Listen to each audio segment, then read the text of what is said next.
Shalom and welcome to the Middle East Report. In this program today we'll be discussing how the international community is placing huge pressure on Israel to call for a ceasefire in its war against Hamas in Gaza, and yet has the world forgotten the horrors of October the 7th?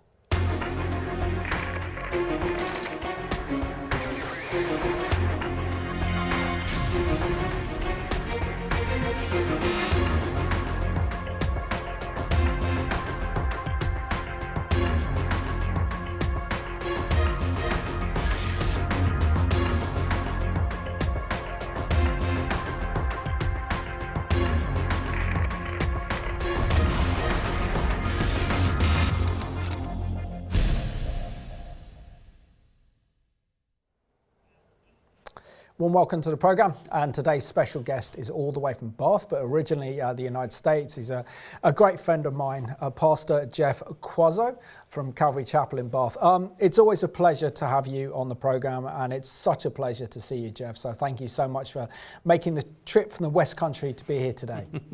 Yeah, it's great to be back, actually, Simon. It's been a while, right? And so fun to be with you here in the studio. Look forward to the time. So, Jeff, can you just share with us and just give us an update on your involvement with the Joshua Fund, and also how the fact that you've been hosting about 11 Israelis last week, so you're pretty tired, but just share with us how your ministry with the Joshua Fund enables you to go to Israel through the ministry of Joel Rosenberg. Yeah, so the Joshua Fund ministry, the tagline is to bless Israel and her neighbors in the name of Jesus.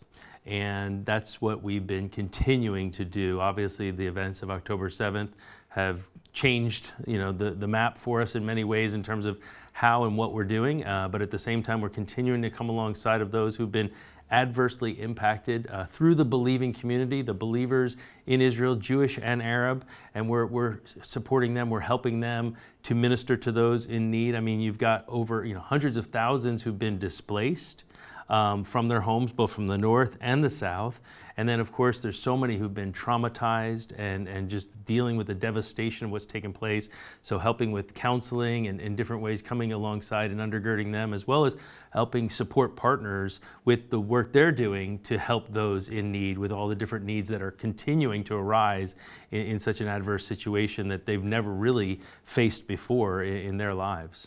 And just share with us what it's like to host some Israelis at this time, to take them out of what essentially is now a war zone, which is a very difficult country. And having visited Israel 3 weeks ago, you can see that the nation is traumatized. It's united in its desire to bring the hostages home and its desire to destroy Hamas to ensure that something like October never happens again. But, for the Israelis to be actually leave the country now and have a little bit of a rest and respite, get some fellowship and prayer and support is so important. So just unpack a little bit of that for us. Yeah. So part of my real burden and heart has been for many years, having gotten to know Israeli leaders, Jewish and Arab, who are just serving the Lord, doing the work of ministry in the land, and it's a challenge.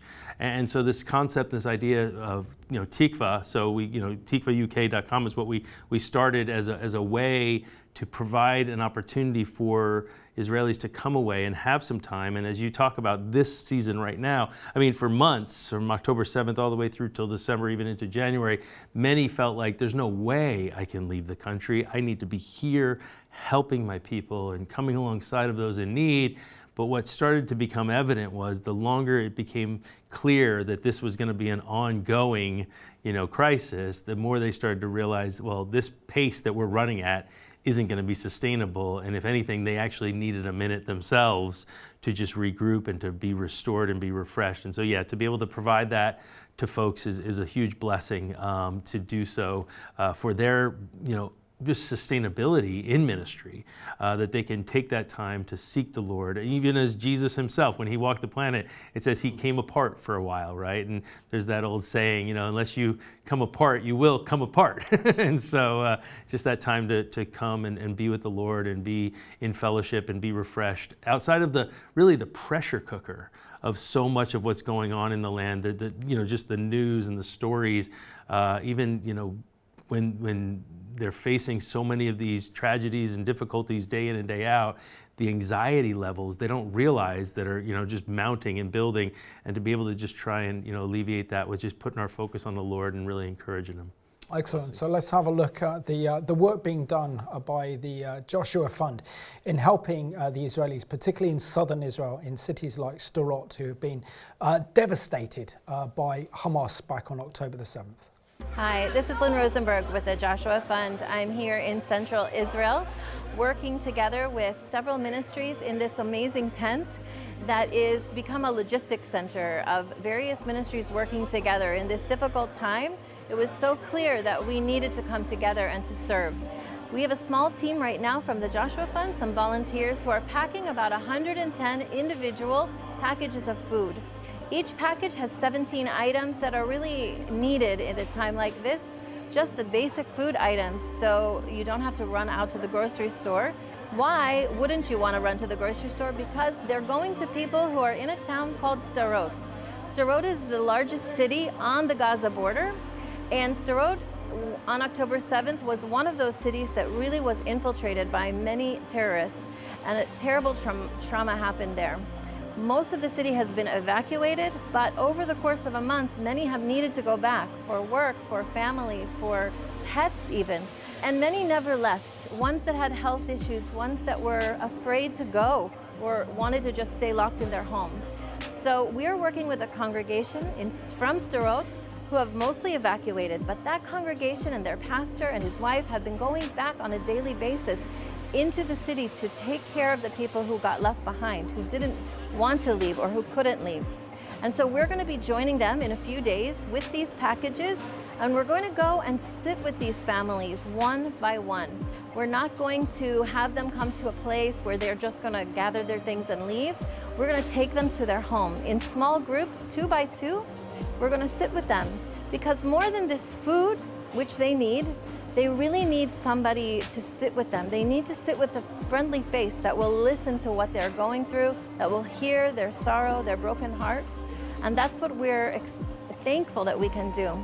And we're going to tell them we're here because we're followers of Jesus and we love you. And the people from America that love Jesus have sent these gifts to you. So this is our opportunity just to give unconditional love, to sit and to listen to what's been going on there and to hug them. So we'll really appreciate your prayers, we appreciate your support, because without those things, we wouldn't have the strength. It's been a very, very difficult time here, and we feel the prayers of the world, of the believers from around the world who are with us. So thank you so much. Keep praying and keep giving, and we'll keep you updated on what's going on here.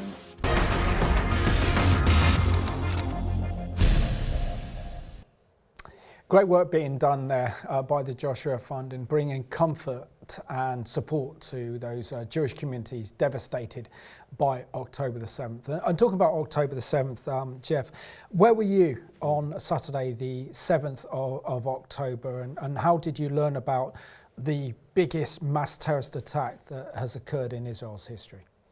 Yeah, so I was here in the UK. Interestingly, timing-wise, it was first time in my wife and I's almost 27 years of marriage.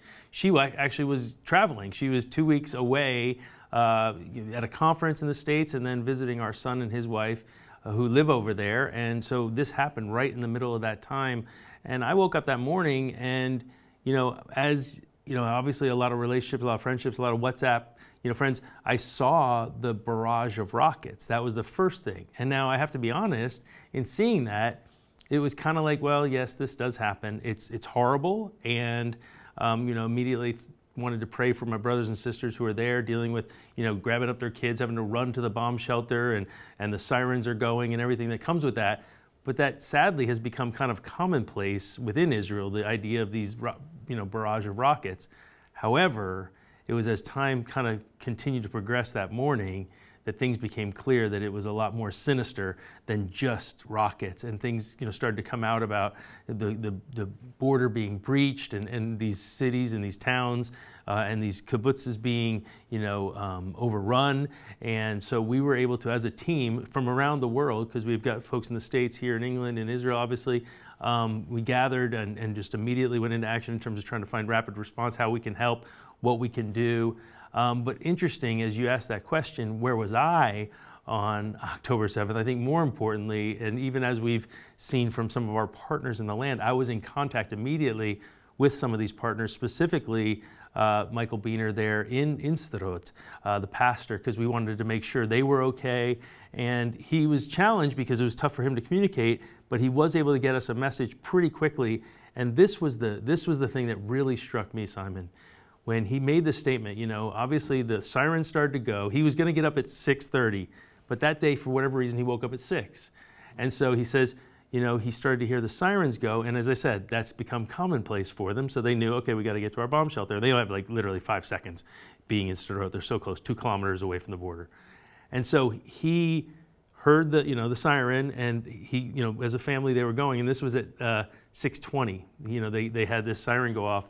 He says, but then at 6:30, he actually heard shooting, gunfire on his street, and Allah Akbar, Allah Akbar. And that's when he knew, uh-oh, something serious. And then as I've spent time with them, when I went over both in December, end of November, December, and in January as well, I've been over a few times, and sitting with them, they were able to show me video of that morning, and they literally were in their apartment while a man was shooting up at their windows. So it was very scary and very serious. And just across, around the corner where their boys would catch the bus, a bus had just pulled up to get people off. Because as you know, like in Sderot, every bus stop is a bomb shelter because they need somewhere to go. And so they brought this bus full of people to get to the bomb shelter when the sirens were going off. And as this bus pulls up, at the same exact time, a pickup truck of Hamas came by and saw all these people getting off the bus and just mowed them all down. And this is literally right around the corner from them, where their kids pick up the bus every morning for school. So devastated by these things. So Jeff, what are your thoughts on what happened back on October the 7th, 2023, whereby 1,200 Israelis were murdered in cold blood by Hamas, including foreign nationals. But we also saw that over 6,000 were injured, many of those critically, and 253 hostages were then taken by Hamas and kidnapped and taken to Gaza. Just share with us your thoughts on what happened on October 7th and your thoughts on it. Yeah, I mean, the grief, the sadness that comes when we just think about some of the stories we've heard and seen. Some I know that reporters and journalists have seen a lot more than many of us have, and that's something that many have been literally had to seek counsel afterwards because of the traumatic events that they witnessed. But what we do know about those events too, which is interesting, is they were drug induced as well. That's come out, right? That there was the jihad drug, the phenethylamine, is it, or whatever, and Captagon. And so, just seeing the behavior that took place that day, it really just, we know we have an adversary. We know the devil wants to steal, to kill, and destroy. And some of the behavior and the things that took place, putting babies in ovens and the rape and everything else that we've heard about, and and I don't want to even go into the details of, we just know it was diabolical in terms of that. And so that comes from, it's evil is what it is. And it's just so sad to even think about, and how many people were, just absolutely devastated as families and as children and as old people, and it's incredible. It's not incredible in a good way. It's devastating. Jeff, share your thoughts on spiritually what happened on October the 7th, because it almost felt, and I believe the case, it's like the gates of hell were unleashed on those communities in the south of Israel. And then we saw literally a spirit of Jew hatred descend upon the world. And we haven't seen this hatred against the Jewish people really since the 1930s and 40s, with the rise of Nazism and fascism across Europe. But now we're seeing it today, and Jew hatred has now become so normalized that every day now there are 2 or 3 news stories related to Jew hatred, whether it's a Jewish baby whose father's Jewish and their passport has been desecrated, or whether it's Amy Winehouse statue where she always used to wear her Magen David, her Star of David necklace, and then Free Palestine stickers being posted over it, or whether it's the Jewish community itself and celebrities needing protection and round-the-clock security. Just share with us really how October the 7th has not only just impacted Israel, but essentially impacted the world, and what's the spiritual forces behind it? Yeah, and as you say that, Simon, I think it's so important as we look at any of these events that are happening around us, these current events that are taking place, that we keep our mind on the fact that we have to look at it through the proper lens. And that lens is the Word of God. Amen. God has given us clarity. And when we look at events around us through the Word of God, through the lens of the Scriptures, we see clearly. We're given insight, we're given understanding, and these things will make more sense. Because honestly, I mean, I even had, just recently a gentleman at the house who was doing some work, a handyman came, and he even asked me the question that you're kind of posing is, he didn't understand why do people hate the Jews so much? Like, what's the deal with this? Like, it just didn't make sense to him. Like, why is there so much animosity? What have they done to deserve this sort of thing? And that's where, for us, looking into the Scriptures is so important, because I think we really need to make sure we understand the spiritual component of what's going on. Because even all the way back in Genesis, God gave a promise in Genesis chapter 3 about there being the seed that was going to come from the woman, and the fact that there was going to be this one who would be the Messiah who was going to come. And then, of course, in Genesis 12, how the seed of Abraham. And so there would be a Messiah that would come into the world. And interestingly, how you watch throughout history, whether it was Pharaoh, whether it was Haman, whether it was Herod, or even now, in more current times, Hitler, there's been this animosity towards this group of people. And you have to beg the question, why? Why is there so much animosity? And you start to realize, because the Messiah is going to come through these people, and Satan wants to destroy the work that God's doing. Because if he can stop God from doing his work and keeping his promises, then you see that he's going to be able to show that he's in power. He's all powerful, and God isn't, if God can't keep his promises. Absolutely, Jeff. And sadly, the world seems to be in denial about the war crimes, acts of genocide committed by Hamas on October the 7th. For example, the horrific sexual violence against women, mutilation of female body parts, the murder and the burning of babies in ovens. Just share with us the complete evil and the complete moral depravity by Hamas in committing the biggest mass terrorist attack in Israel's history. Yeah, I was actually really surprised. I was speaking to a friend recently who works in the schools here in England, and he was telling me that as he speaks to young people, he had asked them, just about what was going on, what they understood about what's going on in the Middle East, and in Israel specifically, in Gaza. And he informed me that 90% of those young people that he works with told him, but based upon the information they'd been given through the mainstream media or however the narratives that they were presented with, the only understanding they had was that Israel was attacking Gaza to take their land. They had no understanding or knowledge of October 7th. So it was as if it didn't even happen, as if Israel was not provoked by a massacre of their people. And so it's just curious to see how quickly this kind of narrative can spread and can create this blindness and ignorance on the part of so many without this understanding that no, this was provoked by way of evil that came against this people.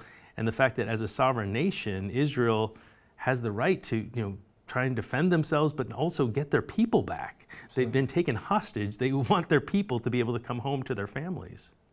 And Jeff, share with us the story of the young Israeli woman you met in her 30s at the airport in Los Angeles. And I mean, it's shocking to think that for some reason she didn't attend the Nova Festival, music festival, but her friends did. Yeah. So what happened? It was actually on my way from Heathrow beginning of November.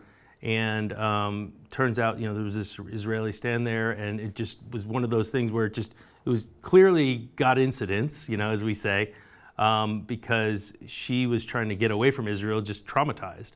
And as I offered her seat, here, you can sit here, and then she's like, oh, no, I'm fine. But then she didn't understand the announcement so I was able to clarify. But as I heard her speak, I'm like, you sound Israeli, and she's like, yeah. And then as I just said, how are you doing? That was the simple question I asked. And it was like just asking that question caused her to be just,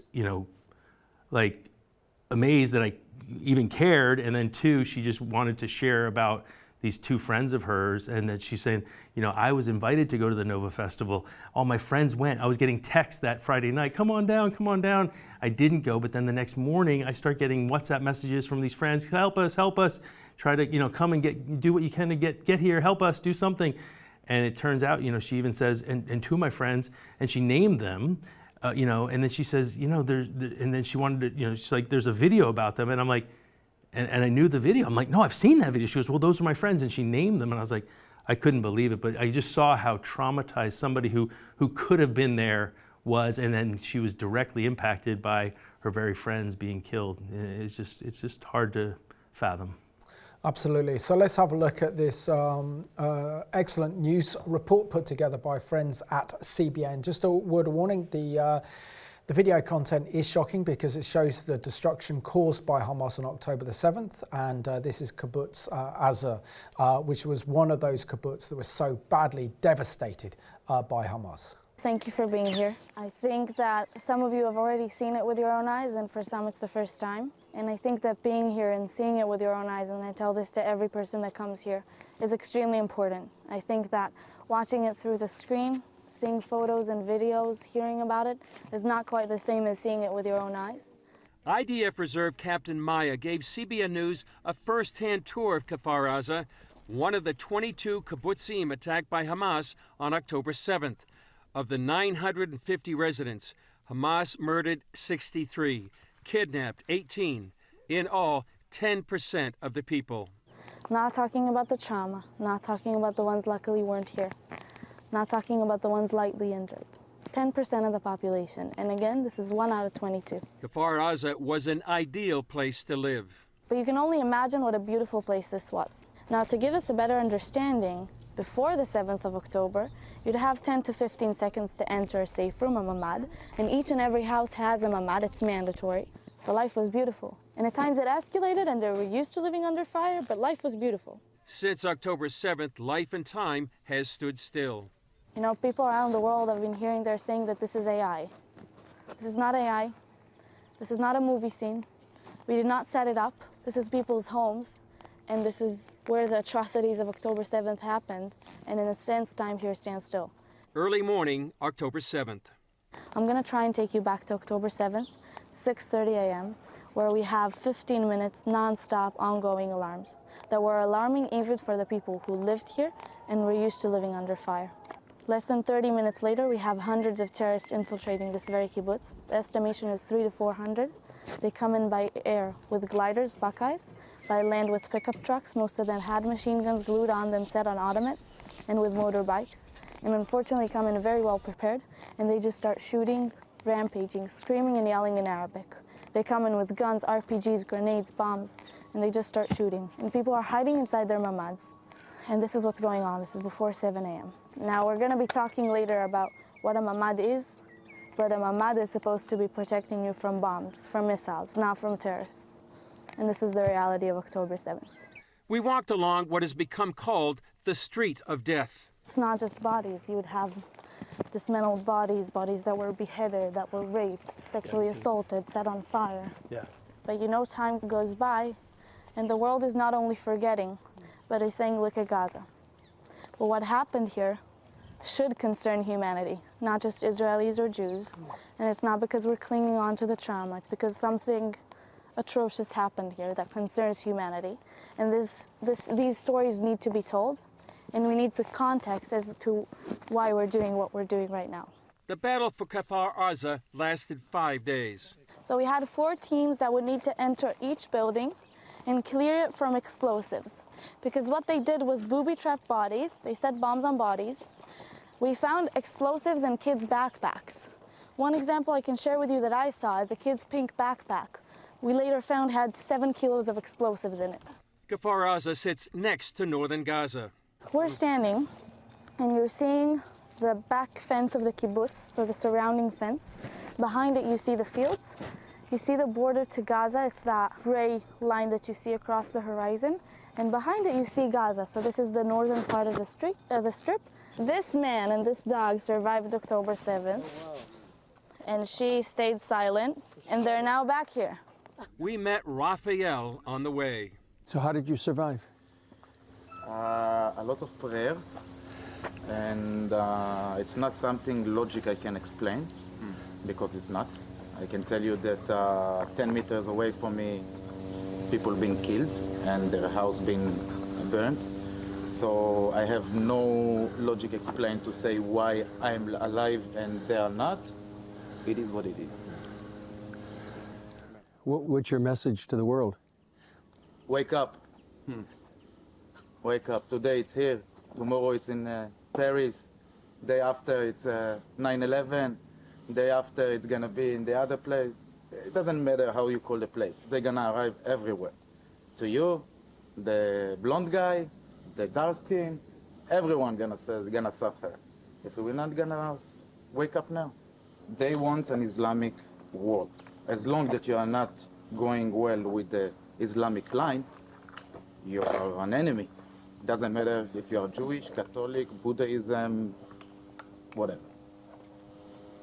And I can tell you that also here in the kibbutz was some ladies who's helped them before the war and give them a lot of mercy and money and fight for them and everything. And now, I'm sorry to say that, I'm not happy for that, okay? But they are there. They're in the other side of the boat, and no one taking care of them.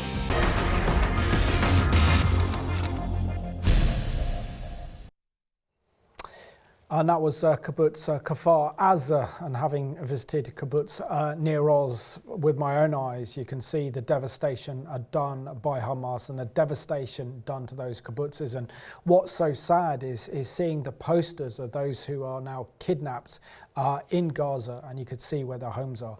I can honestly say, Jeff, having visited kibbutz Nir Oz, which is very close to kibbutz Aza, is that it felt like you were literally witnessing a Holocaust or a pogrom. And I don't think words can express the kind of sense of evil that you felt there when you saw homes destroyed, blown up by RPGs. You saw television screens taken from the houses from some of those looters and stuff as well. And just this kind of sheer feeling of death around the place. And it's important, isn't it, that the Christians wake up and remember the horrific events of October the 7th, as the world seems to have forgotten what happened in Israel, and wanting to push for and pressure Israel to carry out a ceasefire against Hamas in Gaza without any conditions about releasing the hostages, without Hamas surrendering. I haven't seen anything like that before. Well, you know, it's interesting because I think through the years it's been hard to believe that there could be those that would deny the actual Holocaust, you know, from Germany and the Nazi Party. And yet to live in a time where we're a couple months down the road and people are saying that event didn't happen. And you just think, wow, really? And I guess the difference here is when we think about what happened with, you know, the Nazis and all that took place, when they were actually called, you know, to basically be accountable for their behavior, a lot were trying to hide, right? They weren't trying to be known for what they had done. They went off to different countries. They tried to take on new, you know, aliases, everything else. But in this situation, they weren't trying to hide. there was GoPros, there was, some of this footage we've just seen in some of these videos is actually from them. They were proud. They're making phone calls to their home, bragging about having killed Jews. I mean, there was a quote unquote honor for them that they were videoing these things these atrocities that were taking place.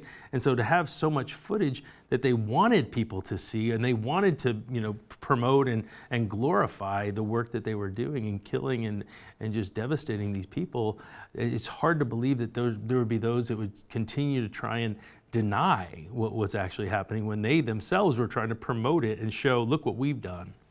No, absolutely. People need to see it for themselves, and then you really do see the magnitude of October the 7th. But we really have to kind of put the blame on the puppet masters behind Hamas, behind Palestinian Islamic Jihad, including Hezbollah and the Houthis as well, and that's the Iranian regime. And had the Ayatollahs not given the green light to October the 7th, this wouldn't have happened. But it's also significant to think what happened geostrategically beforehand, because the Saudis were on the verge of signing an historic normalization and peace agreement with the Israelis. But also the other fact is that the Iranian regime is getting closer and closer to nuclear breakout. And of course, by attacking Israel, as Hamas did on October the 7th, this is a huge distraction for Israel. So instead of, it damages a strategic alliance with the Saudis, which would have put huge pressure on the Iranians, but also now with Israel's forces bogged down in Gaza to destroy Hamas, this allows the Iranian regime to speed up its development of its nuclear weapons program. Man, I don't know if you just saw even today, the call was made from the group to check on the atomic developments there, and the Iranians said, no, we're too busy. We got too much tight schedule. We got a tight schedule. We don't have time for you to come and check up on us. So it is concerning, no question. But what is important to see, as you said, in this region, and if somebody isn't aware of this, it's so important to be aware of who are these different actors, who are these different people who are doing what they're doing. I mean, we've got Hamas, right? We've heard the name a lot. Some maybe, if they're not terribly familiar with the region, maybe wouldn't have known that name previous to October 7th. But now you realize they're a proxy of Iran, right? As you use the term puppet master, exactly. They're the ones who Iran are ultimately the ones pulling the strings. But as a Sunni or terrorist organization, Hamas they're there in Gaza, also in the West Bank. But then of course you have Hezbollah in southern Lebanon, right? And then you've got the Houthis down in Yemen as well, and they've caused a ton of trouble now that America and Britain have had to get involved as well. And so when you start to understand, and this is important, the Iranians are Persian, right? But yet here they are wanting to use all the Arabs in their mutual hatred for Israel and for the Jewish people, but they're happy to use all these others to do their dirty work. And then they can stand back and say, oh, our hands are clean. We've not done anything, but they're allowing, and obviously where all these resources are coming from. And so the things that have allowed an October 7th to happen have been provided for by those who are backing it. Absolutely. I have to call out the Qataris as well, because this is the headquarters of the Hamas leaders, are based in Qatar, where literally they are multi-billionaires. And they're the ones that are making huge amounts of money out of this current conflict with Israel. And in the aftermath of October the 7th, there's even speculation as well. They had inside traders who knew that October the 7th was going to happen. They bought Israeli socks and then they sold them just before October the 7th in order to make a huge profit. It's devastating. But you mentioned something else too about this whole idea of the ceasefire and a Palestinian state. But just even in referencing these leaders that are sitting in Qatar with their billions, living in luxury, while the people many are living in absolute squalor and difficulty. And people will keep saying, free Palestine, they need a Palestinian state, they need to give them this opportunity to have this freedom. Yet Gaza was given to these people all those years ago. And the fact is, all the resources that were given could have made it an amazing place to be, right? I mean, I've heard the comparison to a Singapore or somewhere where you just have a beautiful coastline and you have a beautiful place where everyone can live. But instead you see that these men who are leading have all the money, they're doing what they do, and then they're making sure that everyone else stays in this kind of oppressed condition. And there's an important point to understand with that. Why? Why do you have to keep the people in this oppressed state? Well, if you think about it, they need to be kept in this condition because there needs to continue the narrative that Israel are the ones doing this to us. Israel are the ones oppressing us, even though their own people have plenty of money and could really help them. They're not.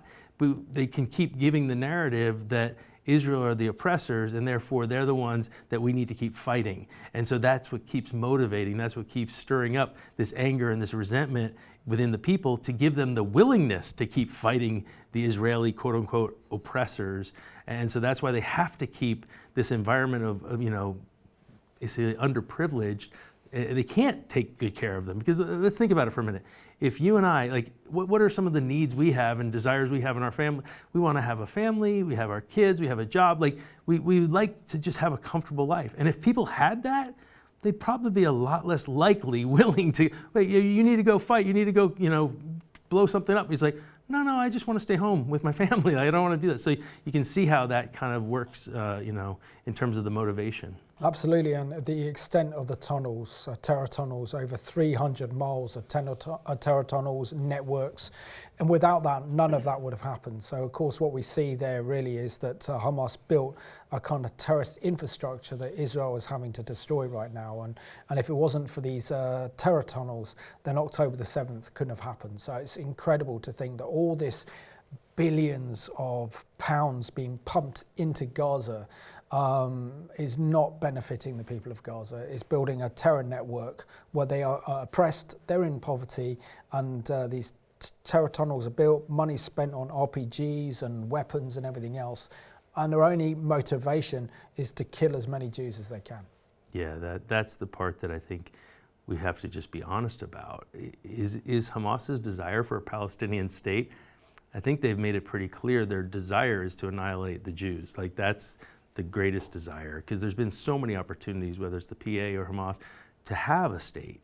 And yet every time it's not good enough. It needs to be that the Jews are removed from the region. That's the real issue, isn't it, if we're honest about it? And so that's where it's just continuing to say, oh, Palestinian state is the real desire. Again, you have to ask the question, then who's going to oversee that?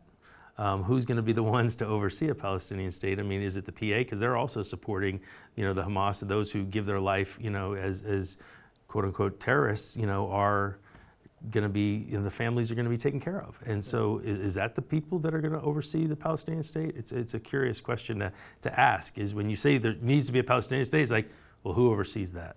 No, exactly. And if Israel did reach out to the Palestinian Authority and they refused to enter into peace negotiations, they want maximum demands. And even if Israel did unilaterally pull out of areas of known as Area A within Judea and Samaria, what would essentially we see then would be a Palestinian state would emerge, with Fatah running that state, but it would only be a question of time if they had democratic elections before Hamas would actually then take over the entire state, or Palestinian Islamic Jihad. And of course then Israel would face the same problems that she's facing now in Gaza, but right throughout the Judean hills on Israel, which would threaten all the major population centers in Israel, including the international airport. But many Jewish people are, and rightly so, are comparing the events of October the 7th to the Holocaust. What would you say to those Jewish people who are saying, well, where was God in October the 7th? And many Israelis are asking that question too. I mean, it's a good question in the sense that, God is present. What we also know is he does make promises to us that when we walk in obedience and when we honor him as the God that he is, he looks after us, he protects us. And let's keep in mind, we live in a fallen world. And so there's going to be sin, there's going to be pain, and men are going to continue to do evil in this fallen world. If God stopped every single evil thing that was going to happen, because he's given us free will, right? He's given us a choice. If he stopped every evil thing, he'd have to stop all of us, because all of us sin, right? We all do things wrong. So God allows man to have free will and make choices. Now, obviously, we've seen serious evil, rear its ugly head, but at the same time, what we keep in mind is that this is a nation that, although we call it the Holy Land, they're not living, and honoring God at this state. It's a nation that lives in. There's a lot of sin going on in the land of Israel at this time, and so we have to recognize that this is God. He does allow things to happen too. I don't know the answers, to this, how God works. He's God. I'm not. I'll let Him, sort that out. But the point is, He does get people's attention through difficulty. He works all things together for good, and He is showing this nation they need Him. It's a nation that has trust, they trust in chariots, they trust in horses. The Bible encourages us, don't trust in those things, trust in the Lord your God. And yet through these events of October 7th, the people are pretty disappointed with the government, they're disappointed with the IDF, and they're not sure where to turn. Now, obviously they're turning to each other, yes, and they're really supporting each other and helping each other and being there for one another. And we're seeing a spirit of unity within the nation, no question. But at the same time, ultimately, their most important need is to cry out to the God who made them and loves them. No, absolutely. What are your thoughts on what's happening inside Gaza, despite the destruction, despite the devastation? And of course, I'll be the first to say that the Israelis don't want to be in Gaza. You're given a choice with the IDF and these young, brave generation Z soldiers. They don't want to be in Gaza. They want to carry out their own lives. They don't want to be fighting in these horrendous terror tunnels and fighting Hamas in those tunnels. And because of the hostages, they have to be very careful, which is causing a huge amount of Israeli casualties, because they are trying to enter all of these tunnels, find Hamas. But despite the deprivation, despite the fact there is a horrendous war going on in Gaza, we're seeing the Lord is beginning to open the hearts of the people of Gaza to see that it is actually the God of Israel revealing Himself to them in dreams and visions, and they're seeing that Yeshua HaMashiach is the Messiah. Just share with us how significant this is, that despite the fact that Israel's at war with Hamas, and despite the devastation in Gaza, the Lord is using this to bring many people of Gaza into faith with Jesus Christ. Yeah, there's no question that the people of Gaza have been living under an oppressive regime. And I think as that becomes more and more clear, that there is the possibility that some of that can be removed, there are those who are thankful and grateful that they don't have to live under that anymore, that actually that kind of force can be taken out of their life. And it seems like, it appears that the Lord is making it possible and making it available to folks. There's about 1,000 believers that are Christians still living in Gaza who are wanting to be a light, wanting to be salt in an otherwise very dark and corrupt place. And so we know that, I feel like the Lord it's always His heart. He desires all to be saved, right? And so Absolutely. To come to a knowledge of the truth. And so I wouldn't be surprised if the Lord is doing whatever He can to make Himself known to those who find themselves in such a difficult situation.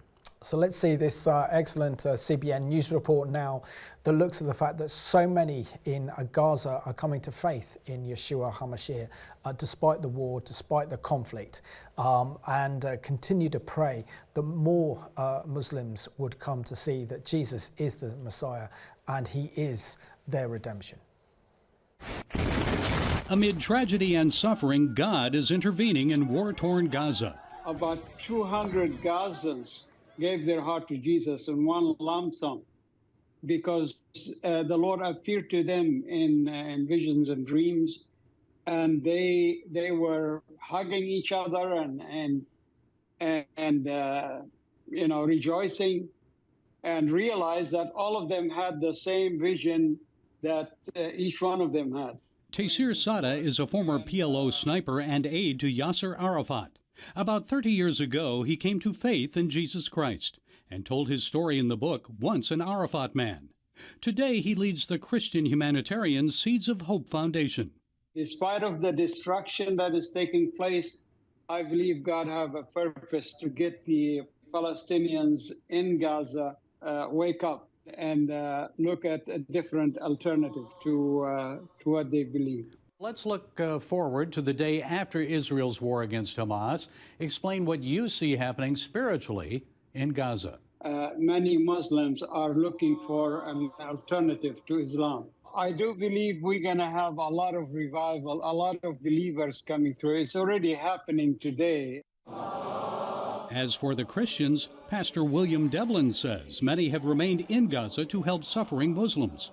The situation in Gaza is perilous. It's enormous. There are 1,000 Christians left in Gaza in a sea of 2.2 million Muslims. And these 1,000 Christians are now living, 500 in the Greek Orthodox Church and 500 in the Roman Catholic Church. Devlin heads up the global charity Widows and Orphans. A frequent traveler to Gaza, he believes Christians and most Muslims there do not support Hamas. Hamas is a culture of death. They are all about death. So we're grateful that the Christians are there giving life. And many of them could have left, but they say, look, this is our ancestral homeland. We've been here since antiquity, and we're not going to leave. Fighting destroyed homes of both Christians and their Muslim neighbors. So the need for food, water, and medicine is widespread. Devlin is hoping the IDF will allow him to go in soon to deliver much-needed relief. In the midst of their travail, the Lord Jesus is appearing to the Muslims there, and we pray that God would continue to reveal himself through his Son in dreams, in visions, and manifestations in order to bring all of Gaza to faith in Jesus Christ. Pray for many Muslims to come to faith in Jesus. That's their only hope. A hope and love that Gaza's Christians know endures for eternity. Gary Lane, CBN News.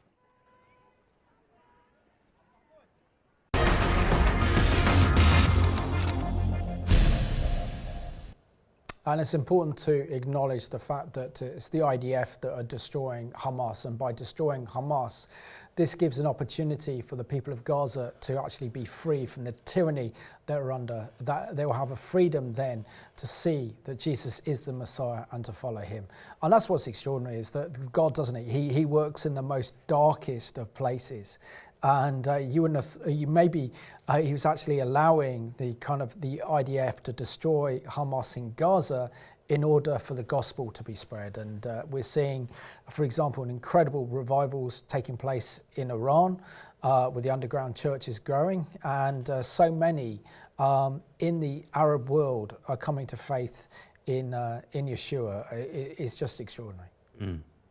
Yeah, no, I've heard quite a few of those stories as well, and we continue to pray and hope. I mean, one of the things that we've seen even now at this time is people are seeking.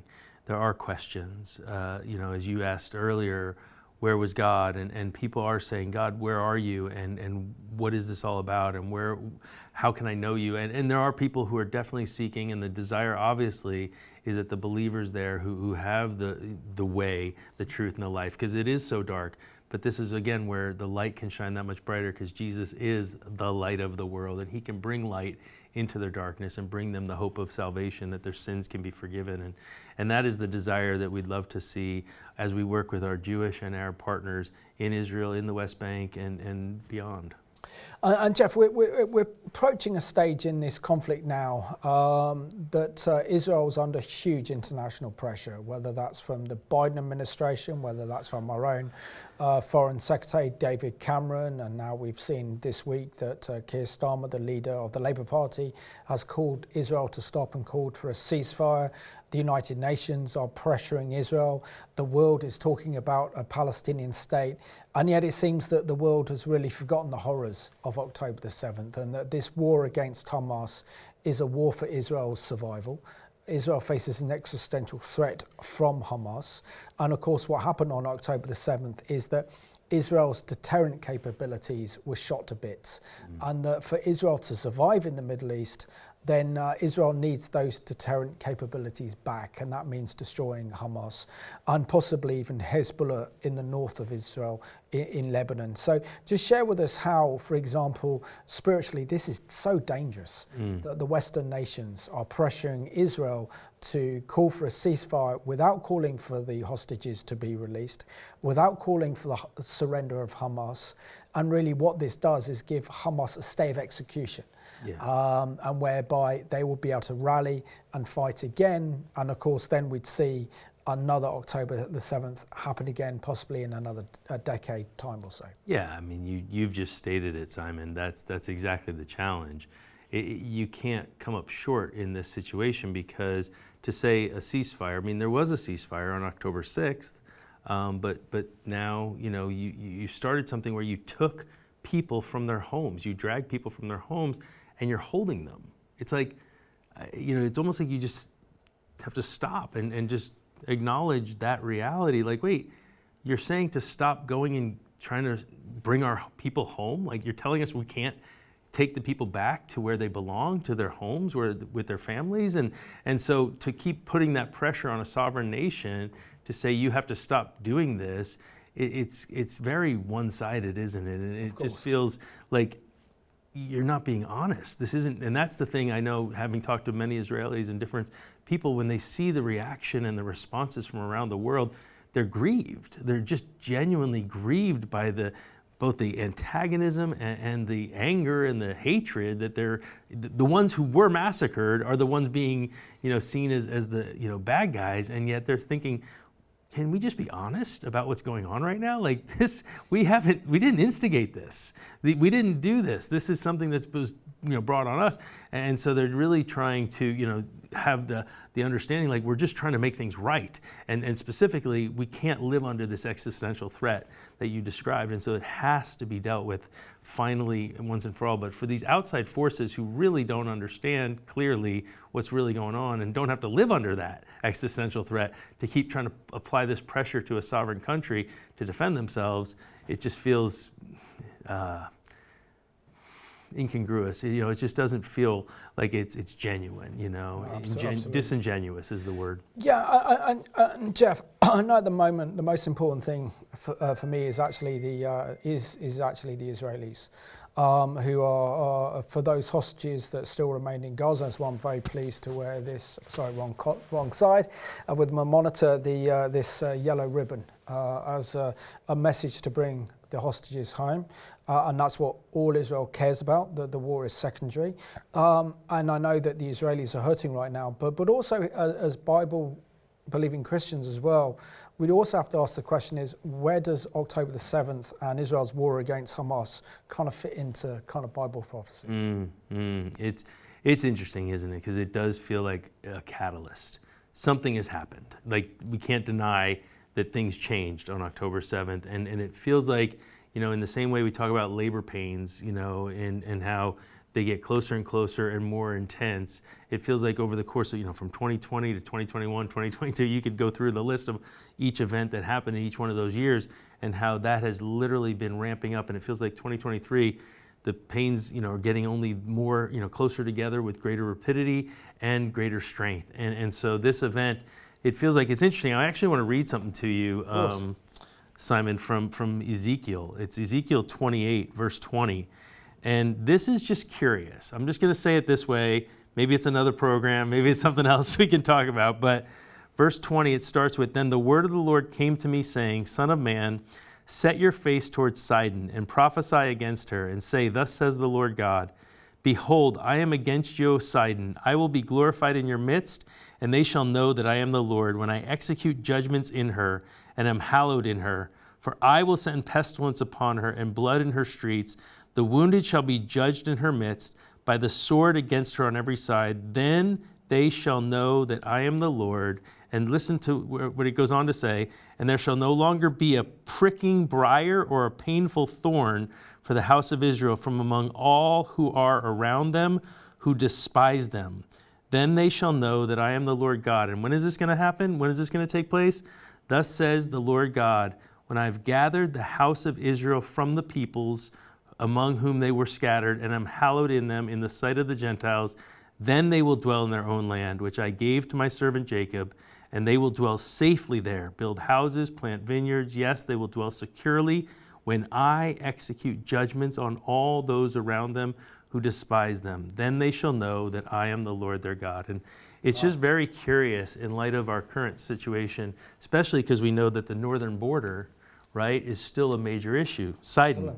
In Lebanon. Yeah, and this is just all, it's just all very, very curious at this moment where are we, Lord? Where are we in the time clock? Because we know we are sitting between Ezekiel 36 and 37. I mean, in 38 and 39. We know we're right in there somewhere because we know the nation's been reborn, as Ezekiel 36 and 37 told us. And we know there's a day coming with 38 and 39 with Iran and Russia and Turkey. But it's like, what about all these events? We don't have all the details, right? But there's things like this that kind of get us going, is something coming that is going to, I don't know. I'm not going to even speculate because God knows, but it's curious. We've got 2 minutes left of the program, so 2 very quick fire questions for you. So, of course, I think what we're going to see with this huge rise of Jew hatred around the world that is now a kind of global pandemic is we're going to see a huge wave of valor from the nations, I think, in the coming years that we haven't seen before, particularly from the West. Yeah. And then the other question is really, how should Christians respond to October the 7th? This is the time to speak up